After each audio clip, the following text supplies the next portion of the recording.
আসসালামু আলাইকুম রহমতুল্লাহ। আশা করি আপনারা সকলেই ভালো আছেন। আজকে আমি গণিতের গতানুগতিক আলোচনায় শতকরা থেকে আজকে কিছু প্রশ্ন সলভ করার চেষ্টা করব। আসলে সবগুলা প্রশ্ন একসাথে সলভ করা বা একটা লেকচার তৈরি করা এটি একটু কষ্টসাধ্য হয়ে যাবে, কারণ আমি চেষ্টা করছি যে আমরা লিখিত এবং এমসিকিউ দুইটাতে কীভাবে সলভ করব।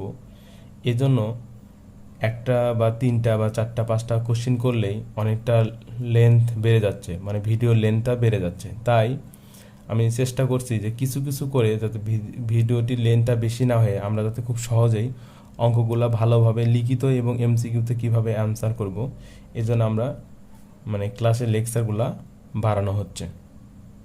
চলুন কথা না বাড়িয়ে আজকেও কয়টা কোশ্চেনের অ্যান্সার করার চেষ্টা করব। প্রথমে দেখুন একটা কোশ্চিন হলো যে একজন ছাত্র ৮০ নম্বরের মধ্যে ২০০ নম্বর পেল, সে শতকরা কত নম্বর পেল। এটা আসলে আমরা বট নিয়মে কিভাবে করব সেটা দেখুন। আসলে এই প্রশ্ন কি ৮০০র ভিতর পেয়েছে কত, ২০০ নম্বর। ৮০০র ভিতর ২০০ নম্বর, তাহলে শতকরাই কত, মানে ১০০তে তাহলে কত নম্বর পেয়েছে। তাহলে এই প্রশ্নটা এইভাবে অ্যান্সার করব। তাহলে আমরা এইভাবে সলভ করবো যে ৮০ নম্বরের মধ্যে পেলো ২০০ নম্বর, ১ নম্বরের ভিতর কত আর ১০০তে কত। তাহলে এটা যদি আমরা ক্যালকুলেশন করি, এটা এটা এটা এটা আর যদি এটাকে দিই, টোটাল হয় ২৫ বার চলে যায়, এ হলো আপনার হলো ২৫। এখন এখানে দিব উত্তর লিখবো হলো এখানে লিখবো নম্বর, বাট উত্তর লিখবো হলো ২৫%। এর আগে আমার বেসিক লেকচারে আমি বলেছি যে এখানে যদি কখনোই বলে শতকরায় প্রকাশ করতে, তাহলে এখানে তো আমাদের ১০০ লিখতে হবে। তাহলে এখানে যদি ১০০ লিখতে হয়, উত্তরে অবশ্যই পার্সেন্টেজ আপনাকে দিতেই হবে, না হলে অঙ্কটা পুরোটাই ভুল হয়ে যাবে। এখন আসুন এটি আমরা শর্ট নিয়মে কিভাবে অ্যাপ্লাই করব। শর্ট নিয়মে যে শতকরার পরিমাণ দেওয়া থাকবে সে শতকরা লিখব, আর যত নাম্বার পেলো সেটা লিখবো উপরে। তাহলে উপরে কত পেয়েছে, ২০০। তার আর কতর মধ্যে পেলো, ৮০০র মধ্যে পেলো ২০০, ৮০০র মধ্যে, তার যার মধ্যে পেলো সে থাকবে নিচে, আর কত পেলো সেটা থাকবে উপরে, গুণন ১০০%, গুণন দিব ১০০%। তাহলে টোটাল ক্যালকুলেশন করলে হবে ২৫%। আশা করি যে শর্ট নিয়মটা বুঝতে পারছেন।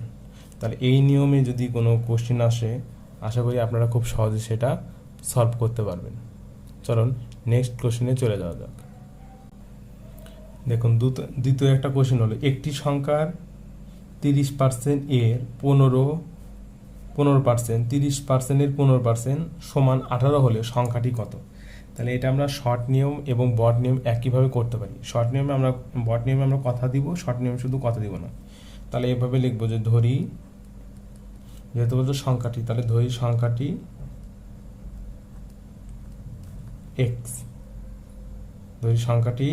এক্স, তাহলে শর্ত মধ্যে দেখুন যে সংখ্যার, আমি বলছি আমার বেসিক লেকচারে বলেছিল যে সংখ্যার করলে তার সাথে আমরা গুণন দিব, এর শব্দ থাকলে গুণন। তাহলে সংখ্যার এখানে কিন্তু এর থাকছে, এর থাকলেও গুণন, এখানে যখন এর আছে তাহলে এর সাথে এর গুণ সম্পর্ক। তাহলে লিখবো হলো সংখ্যায় এক্স গণিত 30% গণিত 15% সমান হবে হলো বলছে সমান 18, তাই সমান হবে 18। এটাকে যদি আমরা ক্যালকুলেশন করি, আলটিমেট আমাদের কত আসছে সবগুলো, এটাকে কিন্তু 30% মানে 1/100। আমার বেসিক লেকচার আছে, অবশ্যই আমি ডেসক্রিপশন বক্সে লিঙ্কটা দিয়ে দেবো, অবশ্যই আপনারা দেখে আসবেন। তাহলে এক্স ডিভাইডেড 30/100, 15/100 সমান 18। টোটাল যদি আমরা ক্যালকুলেশন করি তাহলে এক্স সমান কি 18, আর এই 100 কিন্তু নিচে ভাগ আকার আছে, তার ওই পাশে গেলে গুণন আকারে হবে। তাহলে দুইটা 100 ওই পাশে গেলে গুণন আকারে হবে, আর এই 15 কিন্তু এই 15 এবং 30 গুণ আকারে ছিল, তাই ভাগ আকারে কিন্তু চলে যাবে। আলটিমেট যদি আমরা কাটাকাটি করি যে এই 0 3 6 18, আমরা যদি 5 দিয়ে কাটি, 5 দুগুণে 10, 3 5 15, 3 দুগুণে 6, আলটিমেট এখানে আমাদের হচ্ছে টোটাল 400 অ্যান্সার। এটা আমরা বট এবং শর্ট দুটো নিয়মে এইভাবে করব। আমরা শর্ট নিয়মে করলে শুধু এই অংশটাকে আমরা হাইলাইট করব, এই অংশটুকু লিখবো, বাকি অংশটুকু কিন্তু আমার লেখার দরকার নেই এমসিকিউর জন্য। আশা করি অঙ্কটা বুঝতে পারছেন। আরেকটা কোশ্চেন দেখুন যে 2/3 শতকরা কত এত হবে। এর মানে এটা বোঝানো হয়েছে 2/3 একটা সংখ্যা শতকরা মানে শতকরা এর কত হবে। তাহলে এটা আমরা লিখব যে ধরি সংখ্যাটি বা মনে করি সংখ্যাটি এক্স। তাহলে শর্ত মতে আমরা কি লিখব? শর্ত মতে লিখব আমরা বলছি যে এর কথাটা থাকলে ওর সাথে গুণ, কিন্তু আসলে এর পরে বলছে এর মধ্যে সংখ্যা। তাহলে 2/3 গুণিত সেই এক্স সমান শতকরা কত কত এত হবে, মানে এত এর শতকরা, এটা বোঝানো হয়েছে, এত এর শতকরা এটা বোঝানো হয়েছে। তাহলে এটাকে যদি আমরা ক্যালকুলেশন করি তাহলে এটাকে আমরা কিভাবে করব? এই এক্স যদি রাখি তাহলে 3টা এই পাশে যে গুণ হবে আর 2টা ভাগ হবে। আমরা জানি এই পাশের জিনিস এই পাশে যেটা গুণ ভাগ আকারে থাকে এই পাশে সেটা গুণ সমানের, আর এই পাশে যেটা গুণ আকারে থাকে এই পাশে সেটা ভাগ। তাহলে 2/1 গুণিত উপরে 3 নিচে 2 গুণিত 100%। তাহলে আলটিমেট 2 কেটে গেল, আমার কিন্তু অ্যান্সার কিন্তু আমাদের 300%। এটা আমাদের উত্তর। কিন্তু এটাই যদি আমরা শর্ট নিয়মে লিখি তাহলে কিভাবে আমরা অ্যান্সার করব? তো শর্ট টেকনিকটা হলো যে কত হবে সেটা আগে লিখব। কত হবে এখানে বলছে কত হবে এখানে 2/1, তাহলে কত হবে সেটা আগে লিখব। কত হবে 2/1, তারপরে ভাগ দিব যে এর কতটুকু অংশ এর, তাহলে এর কত আছে 2/3, তাহলে 2/3 এর সাথে গুণন দিব 100%। অঙ্কটা দেখেন হয়ে যাবে। আর আমরা জানি যে ভাগকে গুণন করলে আমরা কিন্তু পরেরটা চেঞ্জ করব। এখানে গুণন আছে, যদি ভাগ করি তাহলে নিচের জিনিস উপরে, অর্থাৎ হর হবে লব, লব হবে হর।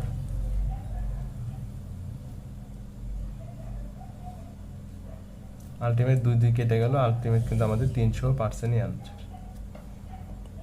আশা করি এই 3টি প্রশ্নের অ্যান্সারটা বুঝতে পারছেন। এখন আসুন আরেকটা গুরুত্বপূর্ণ আজকে প্রশ্ন সলভ করব। স্ক্রিনে দেখুন প্রশ্নটা দেখতে পাচ্ছেন যে একজন কর্মচারীর বেতন 10% বৃদ্ধি পেল, অতঃপর সেই কর্মচারীর বেতন 10% হ্রাস পেল, তবে তার বেতনের শতকরা পরিমাণ মানে শতকরা কি পরিবর্তন হলো। এরকম ধরনের অনেক প্রশ্ন আপনার বিভিন্ন প্রতিযোগিতামূলক পরীক্ষায় এসেছে। এখন এটা যদি বোর্ড প্রশ্ন আছে অর্থাৎ লিখিত পরীক্ষায় আসে তাহলে কিভাবে অ্যান্সার করবেন এবং এমসিকিউতে কিভাবে শর্ট নিয়মে অ্যান্সার করবেন, দুটোই আজকে দেখাবো। এই নিয়মে আমাদের দৈর্ঘ্য বৃদ্ধি, প্রস্থ হ্রাস এগুলো অঙ্ক আছে, আমি ডে বাই ডে সেগুলো আলোচনা করার চেষ্টা করব। তাহলে দেখুন একজন কর্মচারী বেতন 10% বৃদ্ধি পেল, এই কোশ্চিনটার পরিবর্তে কিন্তু এরকম আসতে পারে 10% বৃদ্ধি মানে কি, যে 100 টাকা 10 টাকা বৃদ্ধি, আর মানে কি যে 100 যোগ 10 অর্থাৎ টোটাল টাকার পরিমাণ, তখন তাহলে বেতন বৃদ্ধি পেল, তাহলে মোট বেতন কত, কিন্তু 110 টাকা। তাহলে এই প্রশ্ন কিন্তু এভাবে করতে পারে যে একজন কর্মচারীর বেতন 110 টাকা হলে, ঠিক আছে, 110 টাকা হলে অতঃপর সেই কর্মচারীর বেতন 10% হ্রাস পেল, তবে তার বেতনের শতকরা কি পরিবর্তন হলো। এই ধরনের কিন্তু কোশ্চেন হতে পারে। আসুন সলভ কিভাবে করব। প্রথমে এভাবে লিখবেন যে 10% বৃদ্ধিতে বেতন পেল। দেখুন আমি টোটাল অ্যান্সারটা লিখেছি।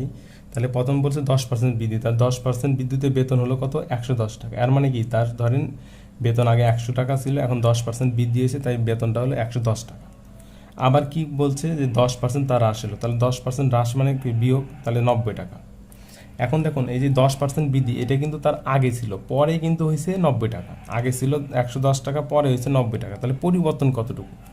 তাহলে এই যে আমরা বলছি যে শতকরার অঙ্কই আমরা কিন্তু পার্সেন্টের মধ্যে 100-তে কনভার্ট করবো। তাহলে 100 টাকার স্থলে বেতন হয় কয় টাকা, 90 টাকা। আমরা সবসময় এগুলো অঙ্কে পরের যে কথাটা বলবে, ধরেন পরে আগে বলছে 10% বৃদ্ধি, তারপরে 10% হ্রাস। আগে যদি 10% হ্রাস পেতো, 10% বৃদ্ধি পেতো, তাহলে কিন্তু আমরা বৃদ্ধি নিয়ে আগে অঙ্ক করতাম, মানে পরের অঙ্কের প্যাটার্ন যা হবে সেটা নিয়ে আমরা করবো। তাহলে 100 টাকা স্থলে বেতন পায় 90 টাকা, তাহলে 1 টাকার স্থলে বেতন পাবে। আর পূর্বের কত ছিল, 110 টাকা, সে 110 টাকার স্থলে বেতন পাবে, আমরা যদি ক্যালকুলেশন করি 99 টাকা। এটা হলো তাহলে কতটুকু পরিবর্তন। আমাদের প্রশ্ন কিন্তু 99 টাকা হবে না। যদি প্রশ্ন এরকম থাকতো যে 110 টাকা, তাহলে বেতন কত, বৃদ্ধি বা হ্রাস, অর্থাৎ এই 10% বৃদ্ধি বা 10% হ্রাসে বেতন কত, তাহলে হয়তো 99 টাকা। কিন্তু আমাদের বলছে পরিবর্তন কত, তাহলে শতকরা কত, তাহলে লিখবো শতকরা পরিবর্তন মানে কি, দেখেন এখানে কিন্তু কমে গেছে। মনে রাখেন যে আগে আমাদের 100-র চাইতে আমরা সবসময় 100-র সাথে তুলনা করবো শতকরা পরিমাণ।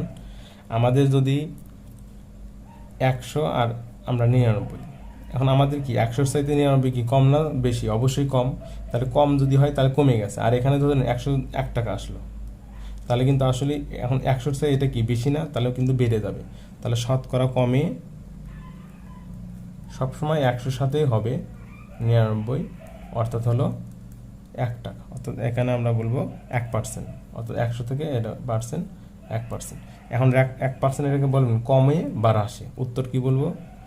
1% কমে, পরিবর্তন মানে কি হয়? কমবে অথবা বাড়বে। তাহলে এখানে কি 1% হ্রাস।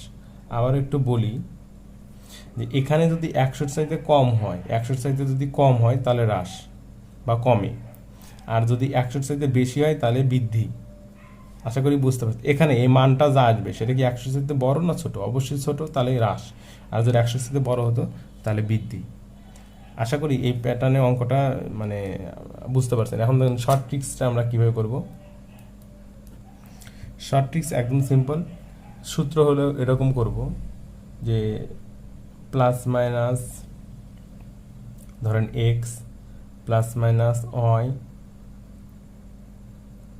প্লাস মাইনাস এ গণিত বি, নিচে লিখবো হলো 100 গণিত শর্ট ট্রিক্স। এখন এখানে এক্স দ্বারা বোঝানো হয় যে এই যে প্রথম অংশ 10% বৃদ্ধি, অর্থাৎ বৃদ্ধি বলে প্লাস হবে আর হ্রাস বলে মাইনাস হবে। আর প্রথম যে 10% আবার বৃদ্ধি, কারণ সবসময় যে 10-10ই হবে তা না। উপরে 10% বৃদ্ধি 20% হ্রাস, 20% বৃদ্ধি 10% হ্রাস, এরকম যে কোনো হতে পারে। তাহলে প্রথমে বৃদ্ধি 10% কী হয়েছে? বৃদ্ধি, তাই এখানে 10টা যোগ, সামনে দিব যোগ। তারপরে কি বলছে? 10% হ্রাস, তাহলে আলটিমেট 10% হ্রাস মানে বিয়োগ, তাই 10। এখন এই যে বৃদ্ধি আর হ্রাস, তাহলে বৃদ্ধিকে যদি আমরা বলি প্লাস, হ্রাসকে যদি বলি আমরা মাইনাস, তাহলে প্লাস আর মাইনাস গুণন করলে আমাদের আলটিমেট অ্যান্সার কি হচ্ছে? মাইনাস। তাহলে এখানে কিন্তু এখন আমরা এখানে দিব হলো মাইনাস, আর 10 গুণিত 10 দিয়ে দিব, মানে এখানে সরি এক্স আর ওয়াই 10 গুণিত 10 দিয়ে দিব, মানে এক্স এখানে 10, ওয়াই এখানে 10, আর এই মাইনাস আর প্লাস গুণন করে যা হবে সেটা এখানে লিখবো, আর নিচে 100। এখন এখানে কি এই প্লাস 10 আর মাইনাস 10 কেটে গেল, আলটিমেট কিন্তু উপরে 100 নিচেও 100, মানে এই শূন্য এই শূন্য এই শূন্য, তাহলে এখানে কিন্তু -1, আর এখানে কিন্তু দুঃখিত আমি এখানে 100 দিয়েছি, সরাসরি শুধু পার্সেন্ট দিব, এখানে দিব সরাসরি পার্সেন্ট। তাহলে পার্সেন্ট দেখেন, এটা মাইনাস মানে এখানে কিন্তু অ্যান্সার আমরা মাইনাস দিব না, এর মানে এখানে হ্রাস করছে। দেখেন এখানে কিন্তু হ্রাস করছে, আর এখানে প্লাস হলে আমাদের হতো বৃদ্ধি। আশা করি যে এই প্যাটার্নের কোশ্চেন আসলে আপনারা খুব সহজে অ্যান্সার করতে পারবেন। আমি নেক্সট ক্লাসে আমি নতুন কোনো ধরনের কোশ্চেন নিয়ে আপনাদের সামনে হাজির হব। এই পর্যন্ত ভালো থাকবেন, সুস্থ থাকবেন। ধন্যবাদ। আসসালামু আলাইকুম ওয়া রাহমাতুল্লাহি ওয়া বারাকাতুহু।